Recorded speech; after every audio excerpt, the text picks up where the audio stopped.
Hujambo na karibu tena mtazamaji wa The World News katika kipindi hiki cha ulimwengu wa siasa.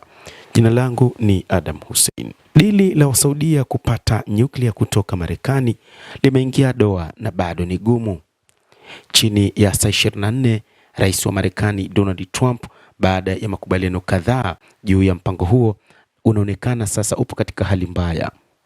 Mnamo Alhamisi asubuhi, Rais wa Marekani Donald Trump alichapisha kwenye mtandao wa Truth Social kwamba makubaliano ya Saudi Arabia kupata nyuklia yatapitishwa, lakini anategemea kabisa Saudi Arabia kujiunga na mkataba wa Abraham unaoheshimika na wenye mafanikio. Aliongeza akisema kutakuwa na urutubishaji wa nyenzo, kusisitiza matumizi yasiyokuwa ya kijeshi, alisema Rais wa Marekani Bwana Donald Trump. Kuharibika kwa dili hili ni kuilazimisha Saudi Arabia kushirikiana na Israel. Kumbukwe Saudi Arabia imekuwa na uhasama wa muda mrefu na Israel kutokana na namna Israel inavyowaua wa Palestina.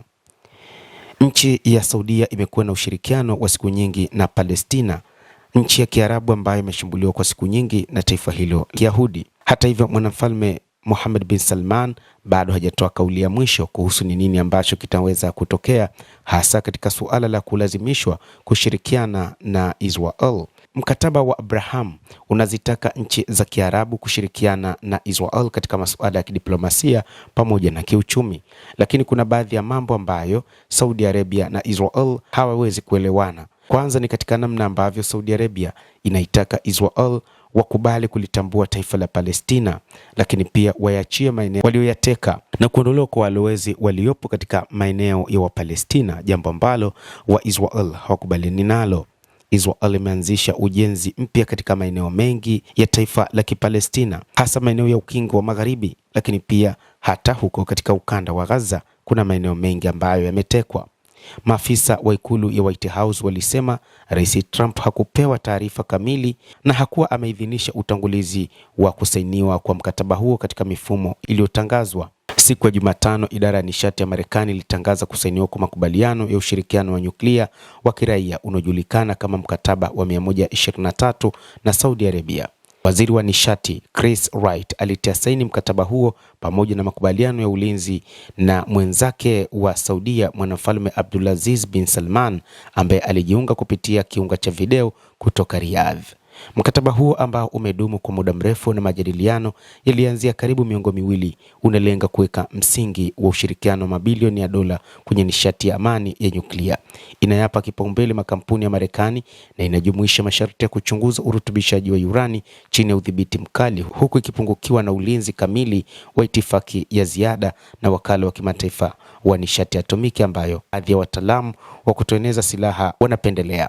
Maafisa wa idara ya nishati ya Marekani walieleza kuwa ni kuendeleza uhusiano wa kibiashara kati ya Marekani na Saudia, viwango vya usalama vya nyuklia na malengo ya kimkakati, huku Waziri Wright akimsifu Rais wa Marekani Donald Trump kwa ufufuo wa nyuklia wa Marekani kwa taifa hilo la Saudi Arabia. Lakini baadaye Rais wa Marekani Donald Trump alitazama upande mwingine baada ya kuona kwamba kuna baadhi ya maeneo hayakuangaliwa, hasa kutaka Saudi Arabia ikubali kusaini mkataba wa Abraham ndio iwe moja kati ya sheria katika kusainiwa kwa mkataba huo.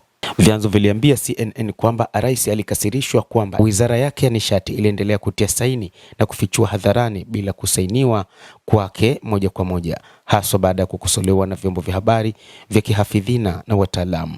Ikulu ya White House iliripotiwa kuuliza DOE isisaini mkataba huo. Katibu wa vyombo vya habari Caroline Levitt baadaye alisema kwamba Trump ndiye mpatanishi wa mwisho na kwamba mpango huo unategemea kuhalalisha Saudi Arabia na Israel kwa vile rais anahusika. Ikiwa Riyadh haitajiunga na makubaliano ya Abraham, mpango huo umeisha.